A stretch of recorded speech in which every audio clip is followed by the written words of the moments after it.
mostly in the camera? Yeah, on the right. Okay, to the right? Yeah, or we can also talk here and there, but every now and then it's nice to have a look there. Okay. Welcome, German learners.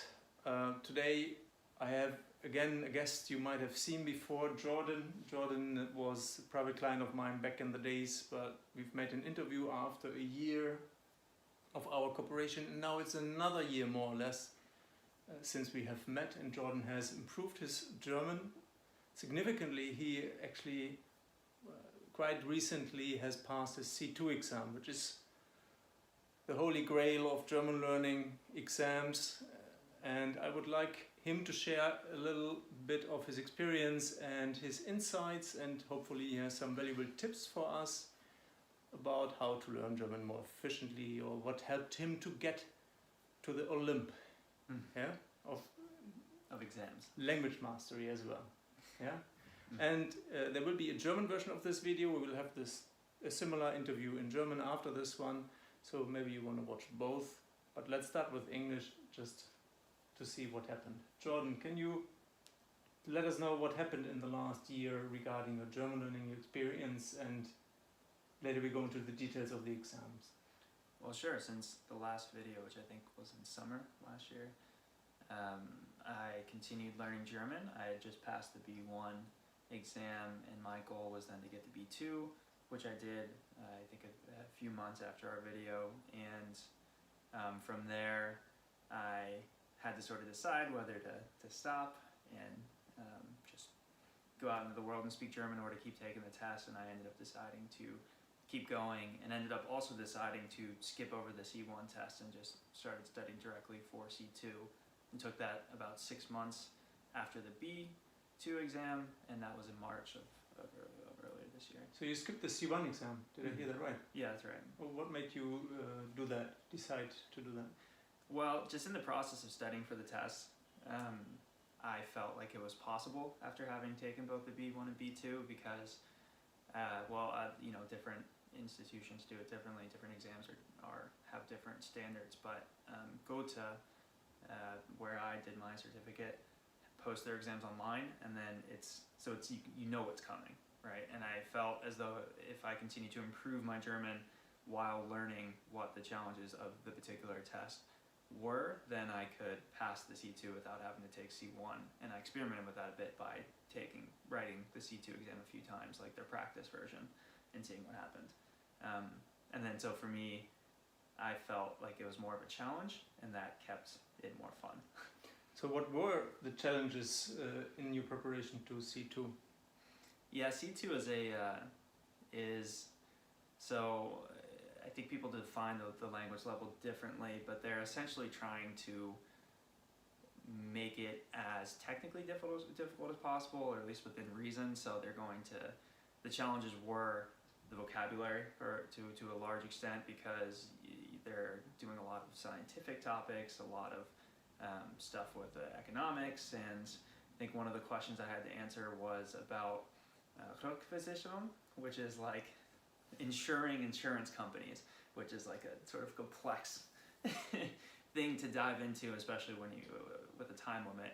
And so the difficulty is being able to sort of expand your vocabulary so that you can process a ton of information in a very short amount of time. And that's ultimately the biggest challenge of the test, is you have to write an essay. I think it's 350 words. Then you have to do 4 different sort of reading comprehension.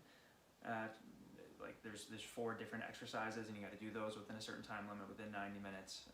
And then there's a speaking and a hearing component, which is more about sort of your confidence. But you have to be able to process information very quickly and synthesize that, and then answer questions and produce things in a foreign language. So that's the difficulty. Yeah, I always felt like the C2 exam is actually kind of an intelligence test. And I honestly think that the majority of Germans would struggle with passing that exam. Because it's not asking for grammar rules specifically, right? Yeah. No test does. But it really is about processing information, and complex information. So it is not for everyone. Yeah. So the question is, why did you even aim for the C2? You don't really need that, right? You just did it sake of it, for trying to achieve something, prove something? I don't know. What was your motivation to go that far? Well, I think well, for one, it seemed within the realm of possibility. You know, I had the time and the motivation to do it, and so it felt like, with language learning, a lot of times it's not concrete. It's very hard to track progress, and that's a very concrete marker of progress in at least one direction. And so for me, that was a sort of way to conclude my active experience. And even as I'm saying this, I think there's a cautionary note there, because there is no conclusion really.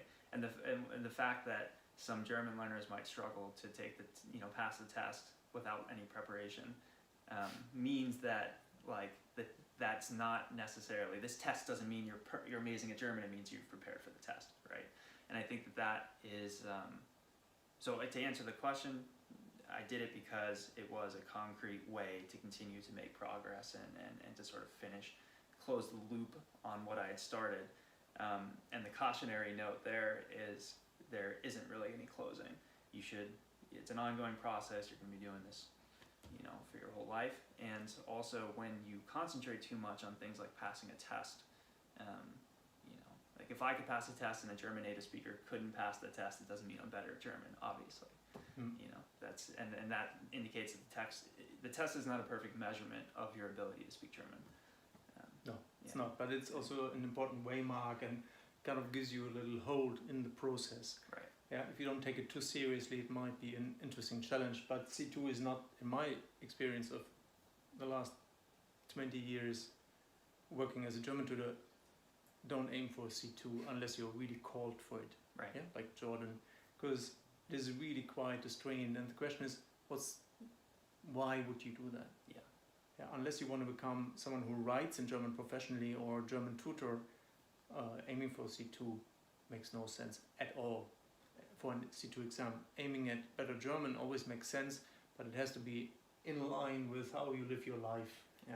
So, just one interesting question: how many, let's say, hours a day, a week did you spend on your way from B2 to C2?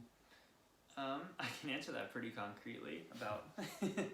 About 15 to 20 hours a week I was studying for the German test. You were studying on your own or with a tutor? How did you do that? Because we didn't work together, so I had nothing to do with it. I'm innocent. I was actually, I wouldn't say that that's completely true, because so it was a combination. I met with a tutor once a week who was really helping me organize everything for the test, because I wanted to spend more time on actually studying, and then a lot of the studying was on my own. And when I was studying on my own, I continued to use your techniques. I think that the way you approach learning is applicable all the way up into the highest levels of learning, and just to learning in general, not just languages. So you did have something to do with it. Yeah, lovely to hear that, and I believe you, yeah, because that's also what I perceive. Yet, how did you practice for the oral exam? How did you become better at speaking? I really pestered all of my German friends to let me practice with them. Good friends then. Yeah, for sure, because it takes some patience. And actually, though, for the C2 test, it can be quite fun sometimes, because there's almost like a debate portion. It just really is a debate where you pick a position and then you defend it against the moderator or the person who's given the test, and they try to essentially argue against what you're saying, which is the level above, obviously, just presenting a position, which you do in the sort of lower levels. I wish normal people could argue that well, huh? Beautiful. Yeah, and to prepare for that, so I obviously did some, one-on-one practice with friends who had the tolerance for it. And I also, there was a student that I met who was studying to be a German teacher, and we also worked together a little bit, and I was paying her just like a certain amount every hour just to work with me on the conversation stuff, so that helped. And the tutor, obviously. But another thing that I did that was quite a lot of fun is that you can go on YouTube and you can find Jugendliche Debatten. Yeah. Jugendlichen Debatten? Jugendlichen Debatten, ganz genau. So like debates with young people. Yeah. So there's, for high school level, I think, there's these debates where the best kids in the country all go to an event and they debate certain relevant topics, and I watched hours and hours of these videos just trying to learn different language and get my brain in the German style of debate. That's nice. I'll take a look at that and see whether it's only good for the higher levels or maybe also useful for the lower levels. You find a link or at least the name below the video, or Yeah. wherever you see this somewhere around. Just take a look.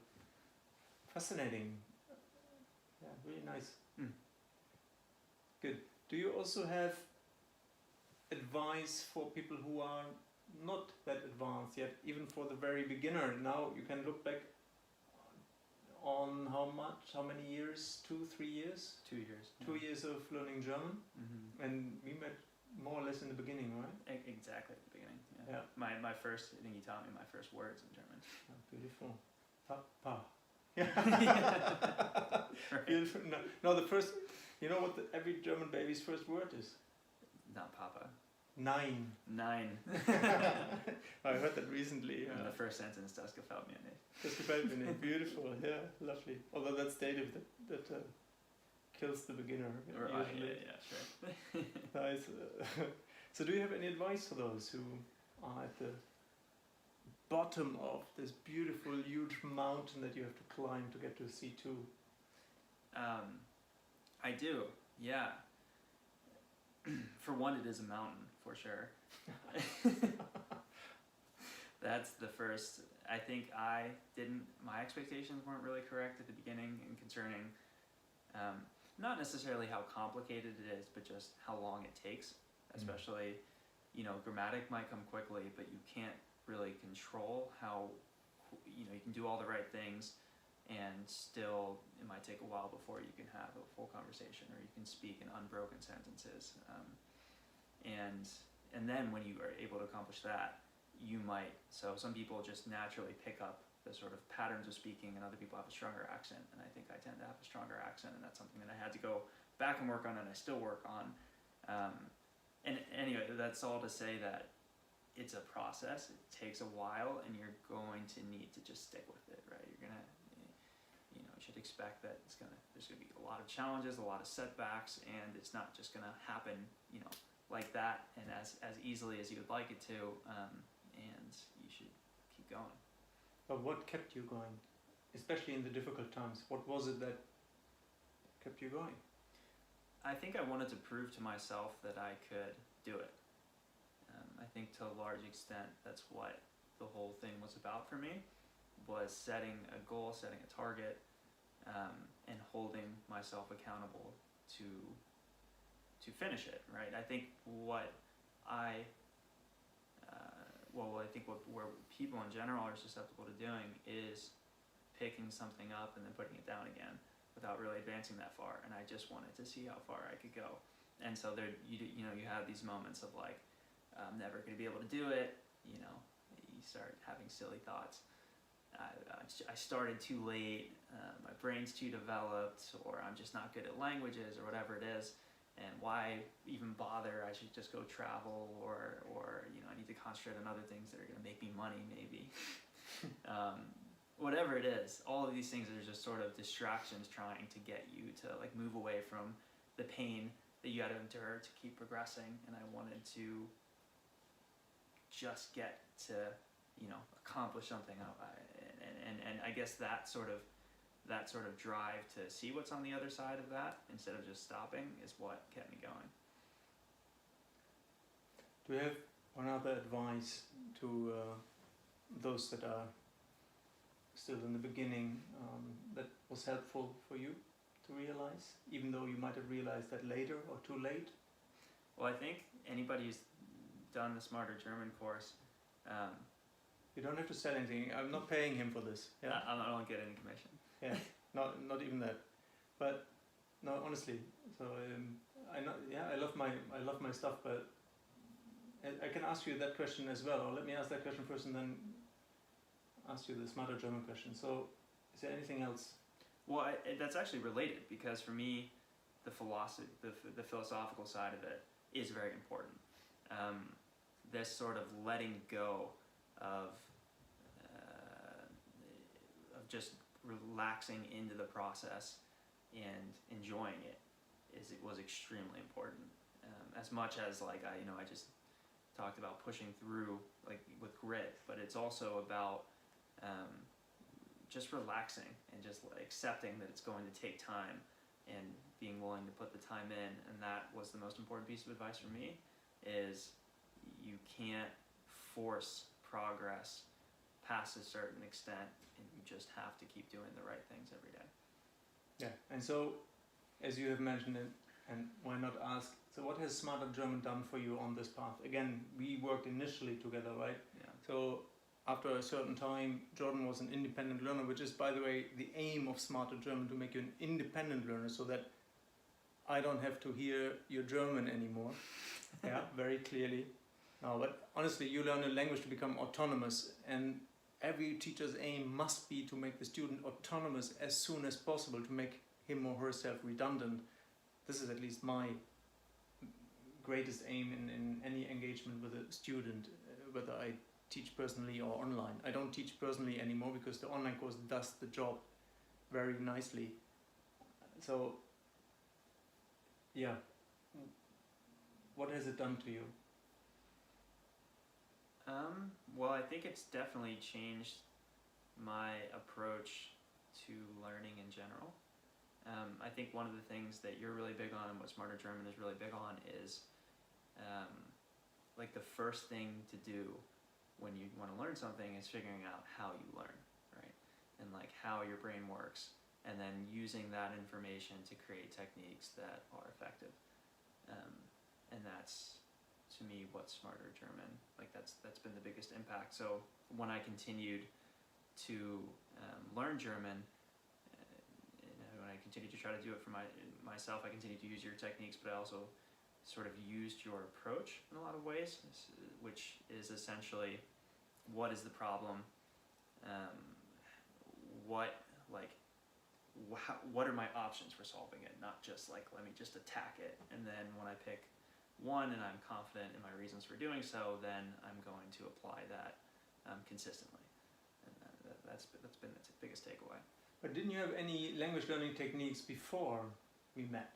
No, I mean, I took 5 or 6 years of Spanish in school and couldn't speak any Spanish, and wouldn't have known how to learn Spanish on my own if I had tried. So language learning techniques, no.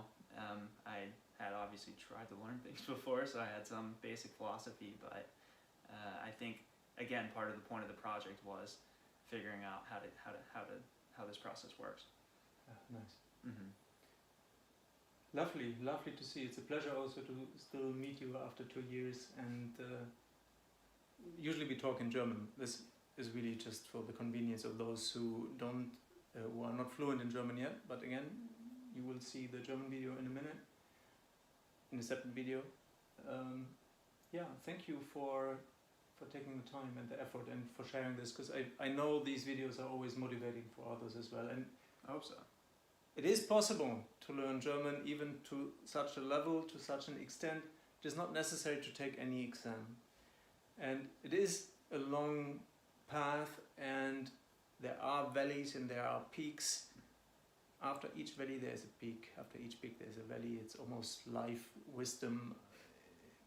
The question is, how do you deal with the valleys? The peaks might be as important, but they are much easier to endure than the downs. So that's something I'm concerned with Smarter German and my online course, because I've gone through many language courses myself, and also worked with many splendid people in my life that have taught me a lot about this. So I hope to meet you at one point as well.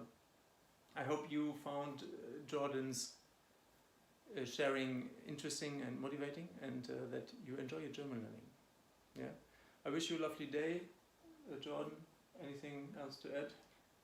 Thanks for having me here again. I think it's been great how we've been able, we don't just meet up for the videos. Every time I've been in Berlin, we've hung out. So. Yeah. And I think what you're doing is awesome, and it's helping a lot of people. And keep going. Yeah, danke. Take good care, and see you in the next video. Good. All right. 20 minutes, good enough for me. See if anybody watches the whole thing. I'm pretty sure. It's